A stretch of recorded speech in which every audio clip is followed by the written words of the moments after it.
আসসালামু আলাইকুম। এই কাজটা আমি করেছিলাম যখন বাংলাদেশের ছাত্র আন্দোলন হচ্ছিল তো সেই সময়ে। তো এটা আপনাদের সাথে শর্ট করে আমি রিলসে শেয়ার করেছিলাম। অনেকেই বলেছিলেন একটা লং ভিডিও দিতে। তো আমি এখানে ১ম এই একটা পতাকা এঁকে নিয়েছি আর ভিতরে 1 লিখেছিলাম। যেহেতু আমাদের এক দাবি এক দফা এরকম একটা ব্যাপার ছিল। তো তখন সবাই কিন্তু এই ধরনের প্রোফাইল দিচ্ছিলেন। তো আমি সেটার থিমেই কিন্তু এই রিংটা করব। বেসিক্যালি এটা একটা ফিঙ্গার রিং হবে, তাই রিংটা আপনি কীরকম সাইজের বানাবেন সে অনুযায়ী কিন্তু অবশ্যই পতাকাটা করবেন। তো আমি মিডলের কাজটা করেছি একতার সুতা দিয়ে, আর সুতাটা নিয়েছি গুটি সুতা, আর ভিতরে আমি 1 লিখে দিব এভাবে করে। আপনারা চাইলে এখানে লাচ্ছি সুতাও ব্যবহার করতে পারেন, কোনো অসুবিধা নেই। তো এখন আমি এভাবে করে 1 লিখে দেওয়ার পরে বাকি যে সাইডের কাজটা সেটা করব সবুজ কালার সুতা দিয়ে।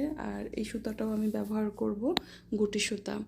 গুটি সুতা বেসিক্যালি কুশি কাটার সুতা, বাট এটা দিয়ে হাতের কাজও করা যায়। যেমন এই যে 1 তার বা 2 তার সুতা দিয়ে অনায়াসেই কিন্তু কাপড়ের উপরও সেলাই করা যায়। আমি এখানে শার্টেন স্টিচ দিয়ে কিন্তু পতাকাটা পুরোটা করছি, গোল বৃত্তটাও করেছি। এখন আমি চারপাশের যে সবুজ কাজ সেটাও কিন্তু আমি এটা দিয়েই করছি। চাইলে আপনারা অন্য কোনো ভরাট দিয়েও করতে পারেন।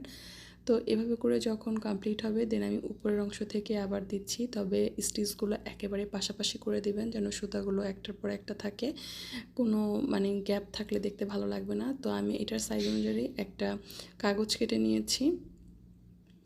খোলার পরে একটু সুতাটা ফুলে ফুলে আছে, যেহেতু একটু বড় সাইজেরই, আর এগুলো শার্টিন স্টিচ দিয়ে করা। তো আমি পিছনে গ্লু লাগিয়ে নিচ্ছি। এখানে আমি B6000 গামটা ইউজ করেছি। চাইলে আপনারা ফেব্রিক বা অন্য যে গাম আছে সেটাও ব্যবহার করতে পারেন।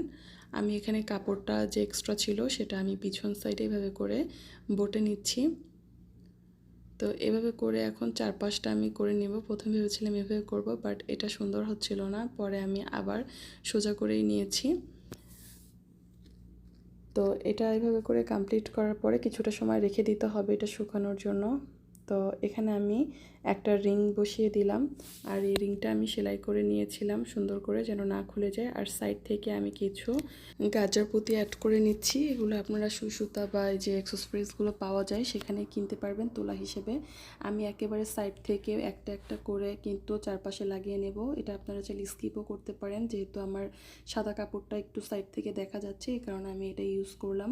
আর এটা ইউজ করার জন্য রিংটা বেশি সুন্দর লাগছিল আমার কাছে মনে হয়েছে। তো সাইড থেকে গাজরা পুঁতিগুলো আমি অ্যাড করে নেওয়ার পরে আমার রিংটা কমপ্লিট হয়ে গেছে। এখন আমি হাতে একটু পরে দেখাচ্ছি এটার আউটলুক বা ফাইনাল লুকটা কেমন হয়েছে। আমার কাছে তো বেশ ভালো লেগেছে, আপনাদের কাছে কেমন লেগেছে অবশ্যই জানাবেন। আর ভিডিওটা ভালো লাগলে অবশ্যই লাইক কমেন্ট শেয়ার করে দেবেন। আজকের জন্য এই পর্যন্তই। ইনশাআল্লাহ নতুন কোনো ভিডিও নিয়ে আবারও হাজির হয়ে যাব। সে পর্যন্ত সবাই ভালো থাকুন, সুস্থ থাকুন। দেখা হবে নেক্সট ভিডিওতে। আল্লাহ হাফেজ।